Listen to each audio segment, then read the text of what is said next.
Hello YouTube, I'm Connor with Airsoft DC, and today we're doing a review of the Echo1 with coordination of Stag Arms M16 A3.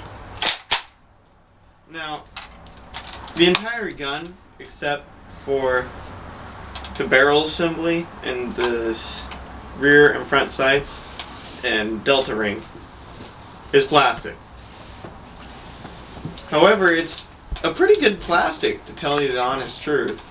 I mean, I haven't seen any cracks, any breaks, scratches, anything with it to tell. And it's actually quite handy. Oh, and the mag's also metal. Sorry about that. But the only bad thing I found about this is that the whole front assembly wobbles. And it will wobble like crazy and send your aim everywhere. So that's like one of the only bad things about this. Another one, in my opinion, which probably all of you will contest, is the carrying handle. It's removable. I don't really like that. I like them more fused on, like the Vietnam A1 and the A2. Those were all fused onto it. But that's just more of a personal preference on my behalf. The one thing I do wish they would have done was made the carrying handle metal. Instead, it's plastic. It doesn't have really that cheap plastic feel. It actually feels like it could be metal if you didn't know so. But, you know, it's not really going anywhere, so I don't really have a problem with it, and the sights are pretty straight, so. The grip also, it's not very comfortable, even though it is the correct pistol grip. I don't think it looks very real due to the coloration, but that's just me again. You cannot disassemble this one like Arrow's Classic Army M4. By the way, he did sell that to one of our friends, so we'll probably be getting a different review of it soon. So that's kind of a crappy thing about it. You cannot disassemble it like the real deal. You have to go through a bunch of different measures just to disassemble the thing. The stock is removed just by the little screw there, so it's sort of kind of flimsy, but not really.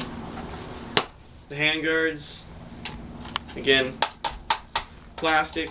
They kind of have a cheaper feel to it, but it's not like a feel where if you grasp it too hard it's going to break in on you.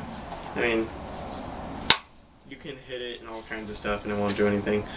But I'd like to replace the whole front assembly just because of that wobble.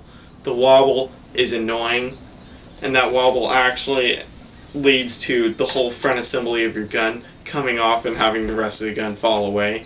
And it's happened once to me when I went to pick it up, and it just went woof, and all I had was the front assembly in my hands. So that's kind of a bad thing about it. Yes, I would recommend this gun, but you'd have to fix it up again and probably get a new flash hider. I'm working on doing that, but it's too big for my tastes and orangeness. Just take standard mags. This is a mid cap because I don't like high caps, so got a mid cap. The selector switch is actually metal, which is really nice, and it makes a nice little click. So that's a cool thing about it. This spring release, right? Is that what it is? Bolt catch. That? Yeah. What is it? The bolt catch. Oh yeah. Okay, sorry. The bolt catch is metal, but it doesn't do anything. So that kind of sucks. The charging handle is metal, but only all it does is throw down that and allows you access to your hop up. Can you get that? Mm-hmm. So, although if you do it at the right speed, it actually sounds kind of real. So, that's cool. The mock bolt in it is plastic. The bolt cover is plastic. So, and it doesn't even look that real, the actual bolt itself. That's an unjamming part right there, right, Aaron? Mm-hmm. Yeah, the unjamming rod part thing is plastic, and it doesn't do anything, so kind of sucks. However, one cool thing about it is that it does come with trademarks. They are Vector Arms trademark, or not Vector, Stag Arms and Echo1 trademarks, which is kind of annoying. But they did get the caliber right for the real one. And they do kind of have where it's made in a little symbol of an elk. But they don't have like a unique serial number or anything on it, so it kind of sucks, I guess, if you're a realist. The sights, the front sight is kind of problematic on occasion. It will start to like drift down even if you're just like handling it. For some reason, it'll kind of drift to the side. So that kind of sucks. It shoots 380 FPS. Okay, it's a good gun. It can shoot quite far. There's just some little things, and most of them are just me saying, "Well, I don't like that. I like the real deal where it's all together." Or the flash hider's too orange or something like that. So it's mostly my opinion. But to tell you the truth, it's a great beginner's gun, and I actually love using this when I get in the mood to use an M16. It's actually a really good gun. And even for CQB, most people are like, no, M16s are too long for CQB. No, regular AKs are too long for CQB. It's practically the same size, and at that, I've cleared an entire village with a guy who just had an M4 and an M203. Granted, the M203 is an intimidation weapon, but I cleared it with a full-size AK, which is pretty much the size of this, and it's fine. They go around corners fine. There's nothing wrong with it. It's great for CQB. I'd recommend only putting it on semi instead of auto, because if you get a full auto blast at 380 FPS, someone's going to get pretty pissed, So, semi's good. But it's a great beginner's gun. And it's even a great gun for intermediate people. I put it kind of up there with Arrow's M4 Sportline, but I wouldn't put it quite to that point, just because the quality of it. It's good quality, but it's not the best. It's not classic Army quality.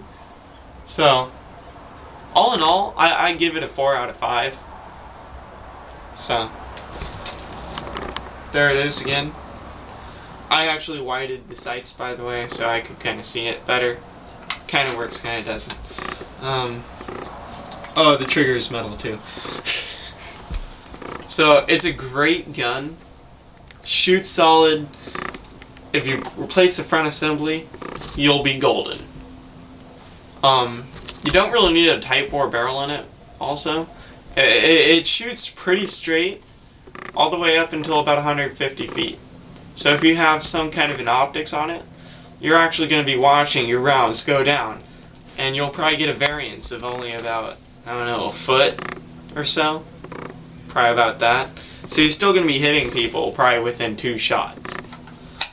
So, great gun. Replace front assembly, you'll be fine. So, it runs for $180. It comes with an 8.4 large type battery, which fits in the stock. I recommend getting an RC 7.2 volt, which is actually way better and shoots more like an Airsoft 9.6. So, great gun, 4 out of 5. Go buy it. replace a frown assembly. That's a review of the Stag Arms M16 with Echo1. I'm Connor with Airsoft DC. Have a nice day.